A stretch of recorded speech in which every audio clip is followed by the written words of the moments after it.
the moment of our death, we are set upon the path that leads us to our final destination. For some, this path leads into the light. But for the wretched souls who descend down into the darkness, their path leads them here, the Grist Mill.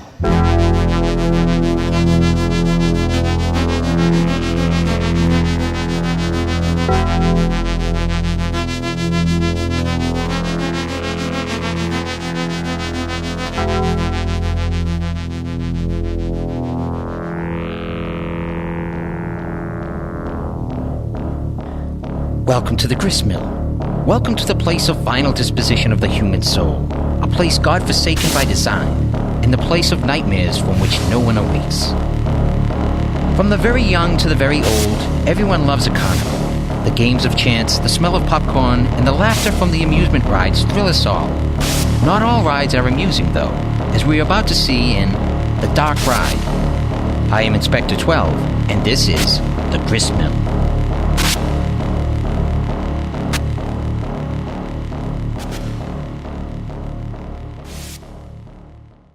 Block 13, lockdown. Block 13, lockdown. My name is Daryl Gable, and I'm writing this because I have the time to write. 5 to 10 with good behavior, to be exact. The story of how I got to this place is one I should set down on paper, if for no other reason than my fear that time will render it so strange, so foreign, that my mind will simply refuse to admit it happened. But it did happen, and I must remember.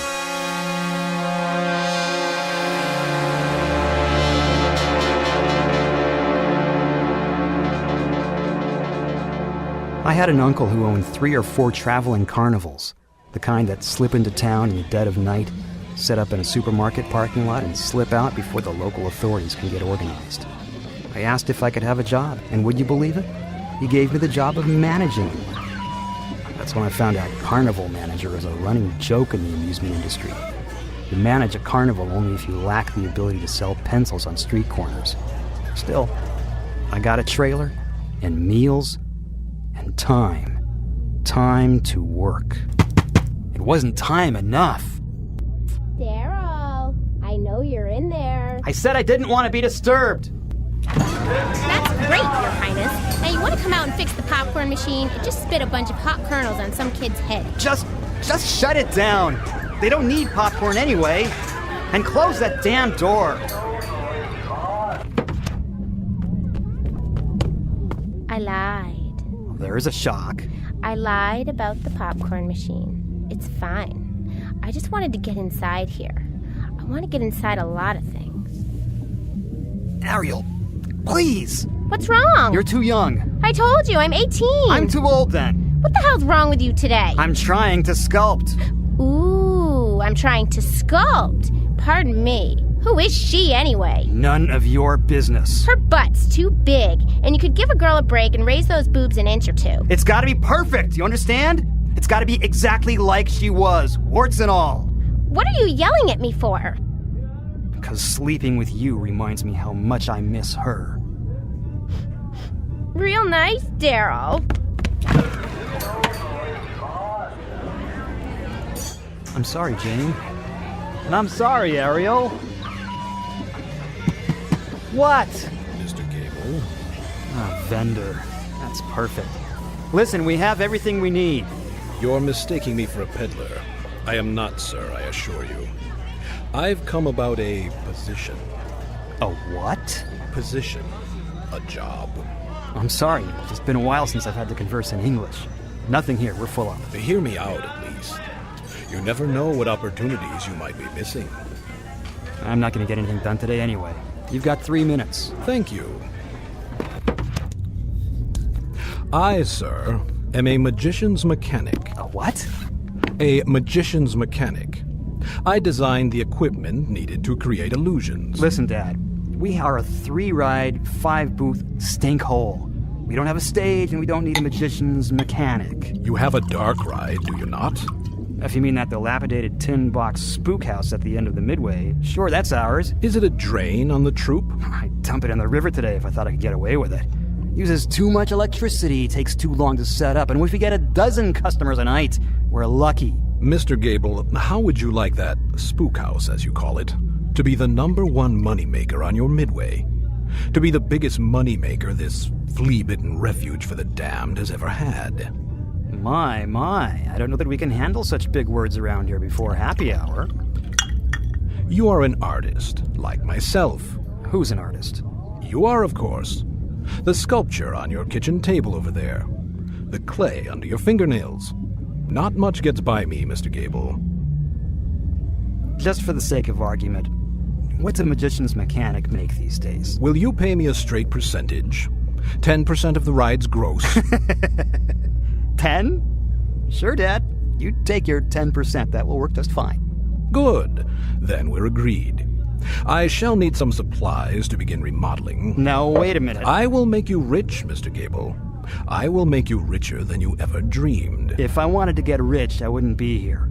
What are you going to do with it? All I'm asking for is a chance to create my art.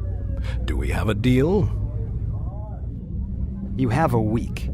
And nothing that takes more electricity. Very well. And Mr. Gable. What? She's very lovely. Your wife.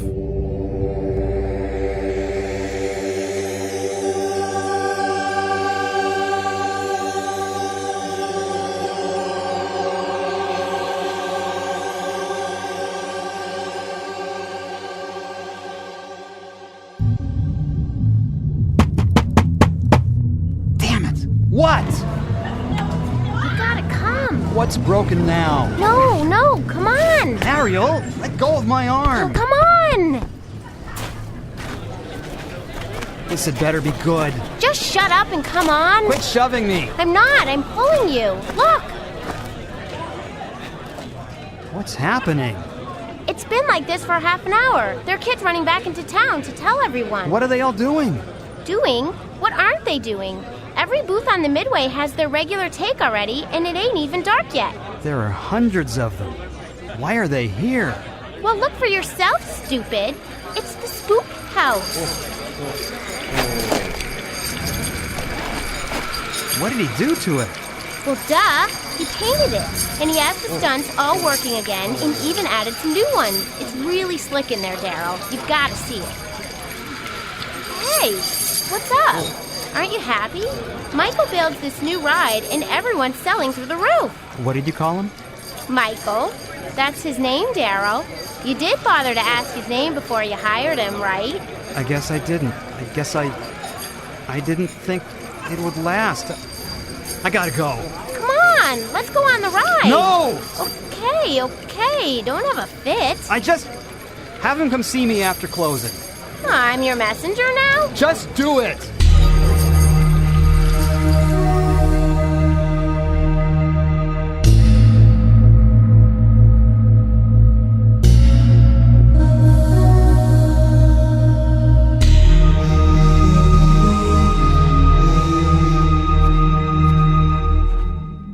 Good evening, Mr. Gable.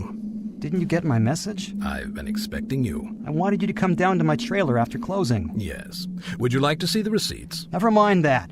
We need to talk. We had 391 paid admissions at $20 each. $20? There were some grumblers at first, but word soon spread.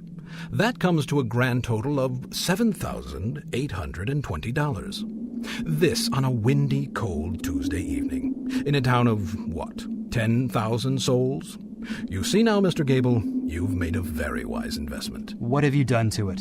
It was sadly neglected, and out of date as well. But what have you done to it? You wish to see, don't you?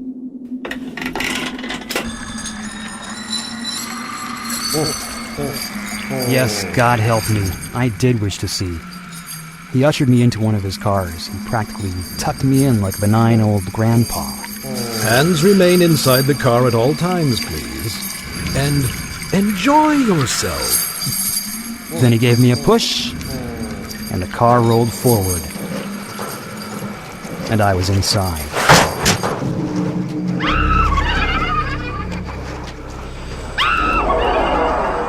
It looked just the same at first. All the mechanics ran smoother than ever, and the place had a good cleaning. There was nothing unusual, nothing that could make it anything more than a $1.50 thrill ride. Then I came to the end. It was the last little room before the car came out at the front of the ride. We painted Room of Terror on the tin doors leading into it. I couldn't see at first. Then I saw there was an old man in the room. He was fat and slovenly. A filthy beard tapered from his round, greasy face down to his navel. And he was sitting at a table in front of... Dear God! In front of a statue. A little statuette of a woman. He was plodding and probing it with his stumpy sausage fingers. He was sculpting, but without any skill or even knowledge. The car came closer and closer until it was right alongside, and then he looked up. He looked at me, right at me, and he spoke. Do you remember? It was Jane's statue, the one I was working on now, still unfinished. And not only that, it was wrong. Her shape was wrong, and her size was wrong, and her face... No! Her face looked like Ariel's. I looked into the old man's eyes as he watched me go past, and I knew... Dear God, I knew what it was I was seeing. I don't remember how she looked anymore. I was seeing myself. Well, did we enjoy ourselves? Turn the damn thing off.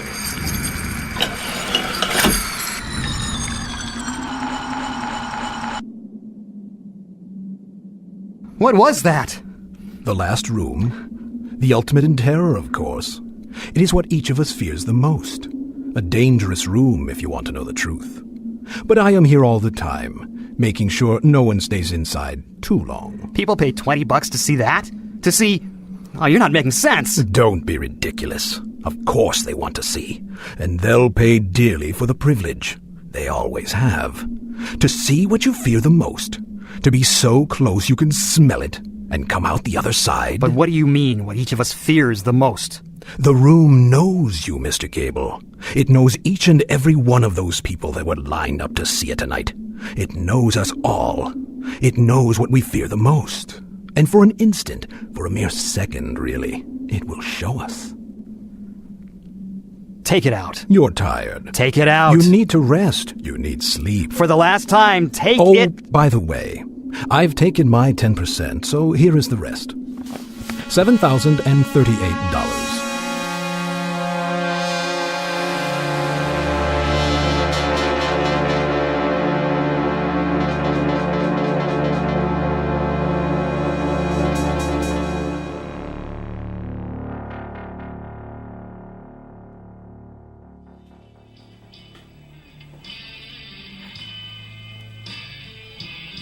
Need another?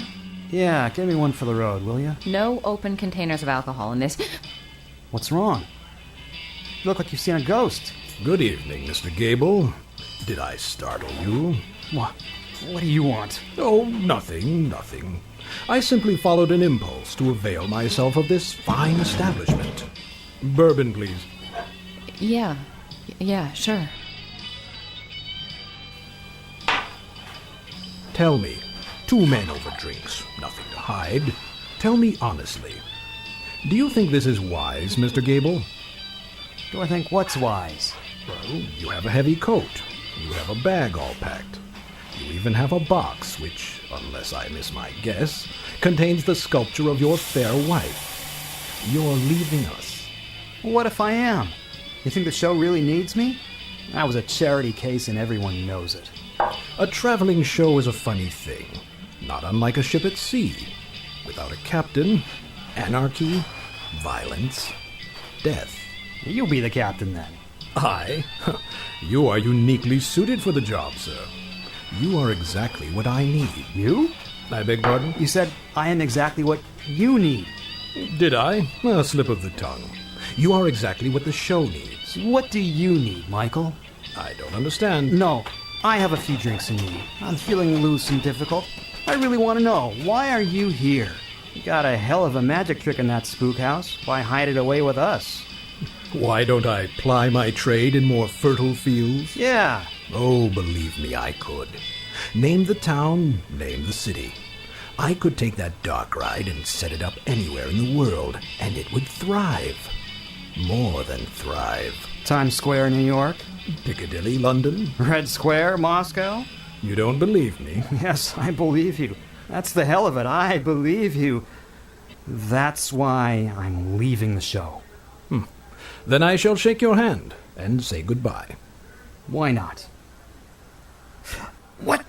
Cold, isn't it, Mr. Gable? What are you doing? Oh, another illusion, like the one in the dark ride. Please, my heart. Oh, just a little longer. But don't worry, your time isn't now. No, your time is coming, but not now. Hey, what's going on? My friend's had too much to drink. I'm taking him home. You want a cab or something? No, that's fine. I have him. He'll be all right now. I'll get him home.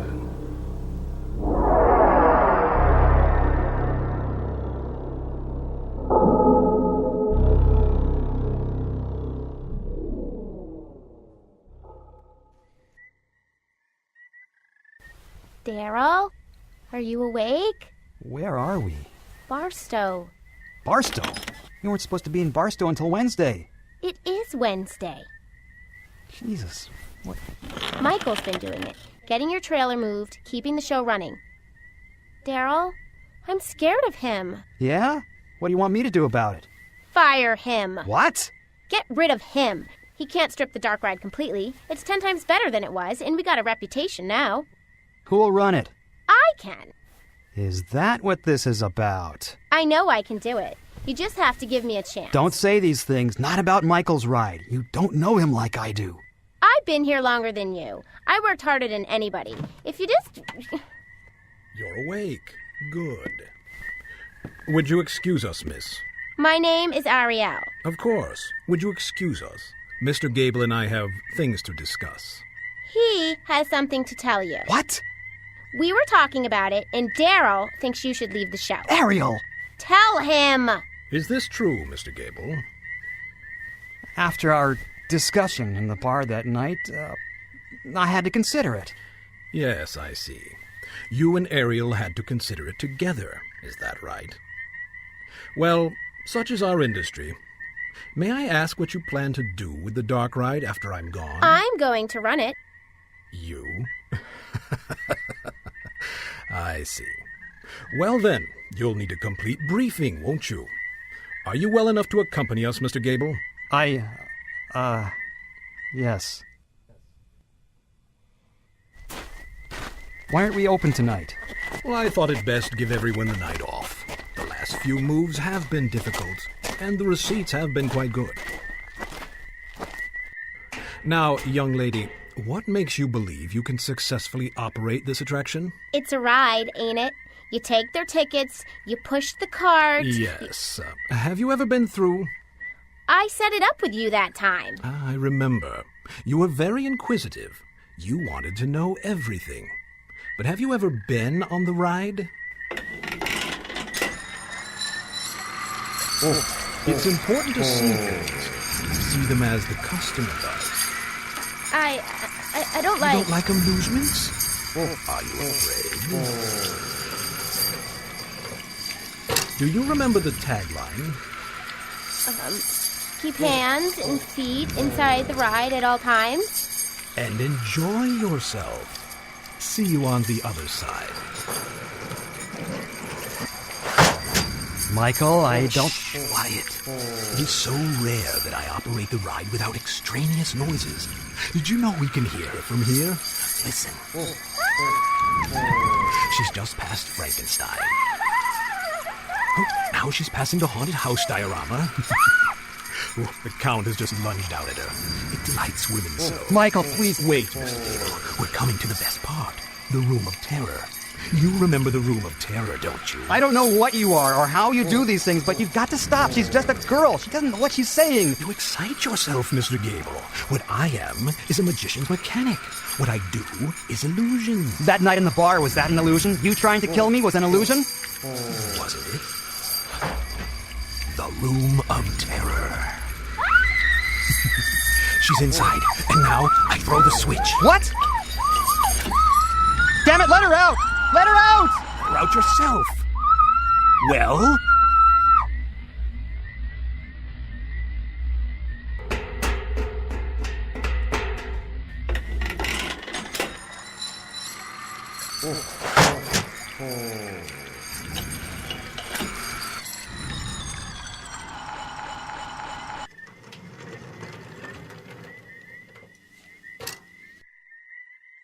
Dear God.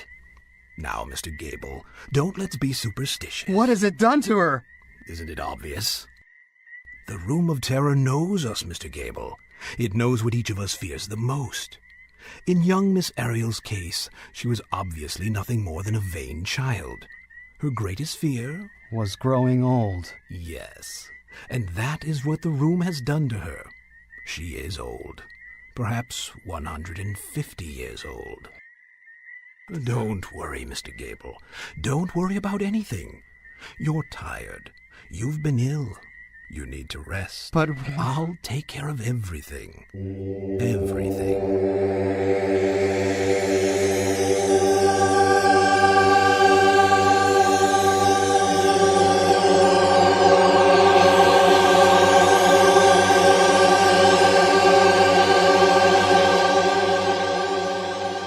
everything. He took me to my trailer. He told me everything was going to be all right. He practically tucked me into bed. Then he left. At 4 or 5 in the morning, I suddenly sat bolt upright. I realized there was something wrong inside my trailer. Table, empty. The statue was gone.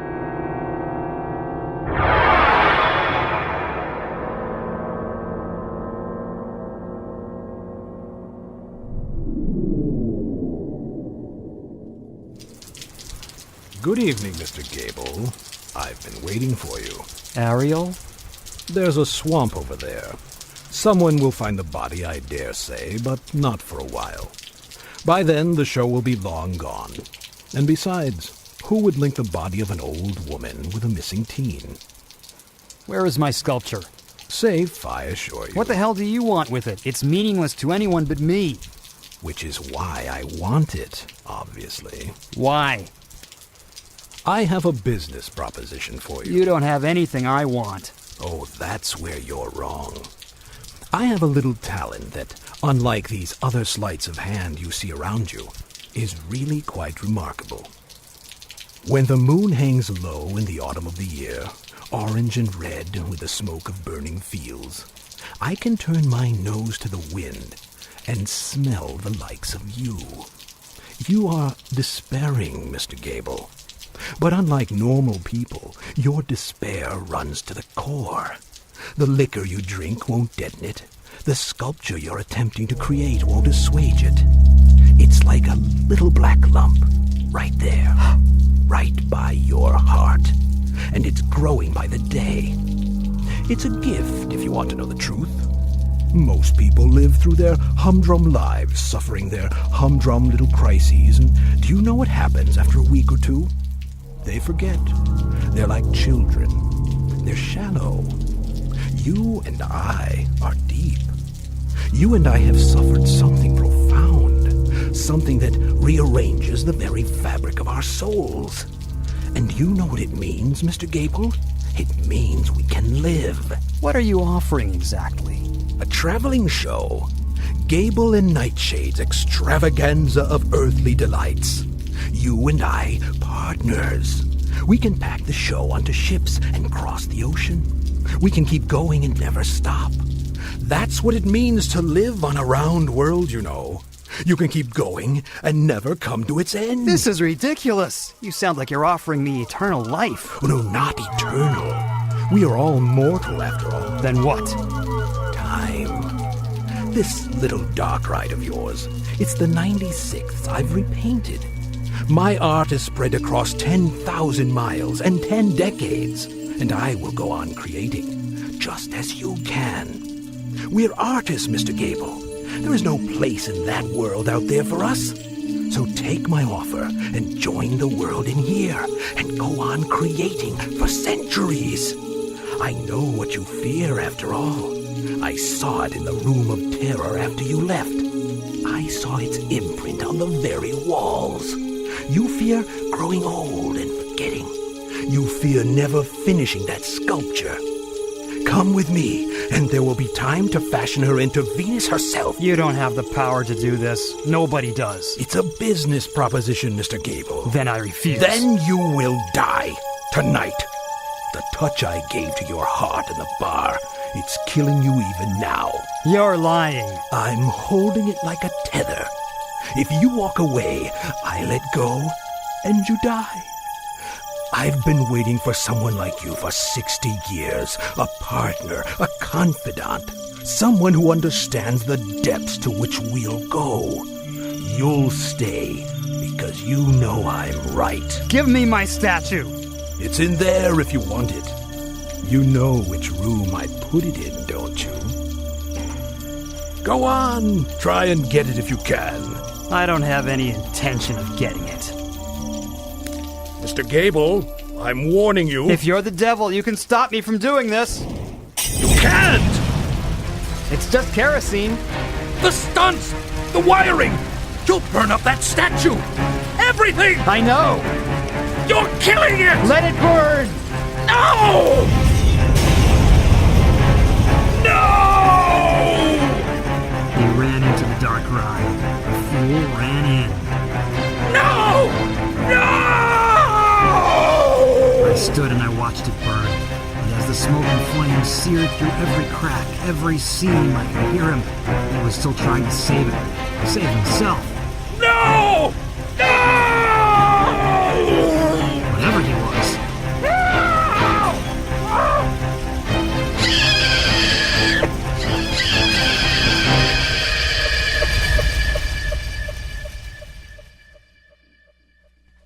But he never came out. I stood and watched the dark ride bake until it looked like a can left in a campfire. When the police came, I offered no resistance. 5 to 10 for arson. There are worse things. I was ready for a murder charge, but they never found a body in the ashes. Hey, Gable. They found nothing at all. Got some contraband for you, man. The shipment came in. Now you know, if you got plastic explosive in there or something, I don't even know you. Don't worry. It's just some kids modeling clay. I gotta make a statue. Replace this one I lost. Can you get me another 4 packages? Yeah, you were friend, so yeah. Sure. Take a while, though. That's okay. I have time. Time to do it right.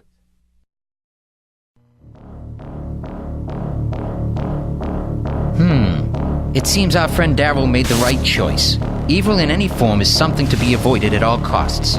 So if you find yourself at a carnival that has a dark ride, enter it with care. The Room of Terror may be waiting for you. The Dark Ride was written by Jeffrey Adams and starred Perry Persoff, George Ledoux, Shayna Nesta, Bob Teller, Edward Kotzen, Paul Patty, and Joanna Harrington. Directed by Kevin Collins, sound design by Jeffrey Adams. I leave you now with a friendly piece of advice. A carnival may have many rides that lead to thrills and chills, but take care. The next time you sit in that spook house car, your next ride may lead you to us, here at the Grist Mill.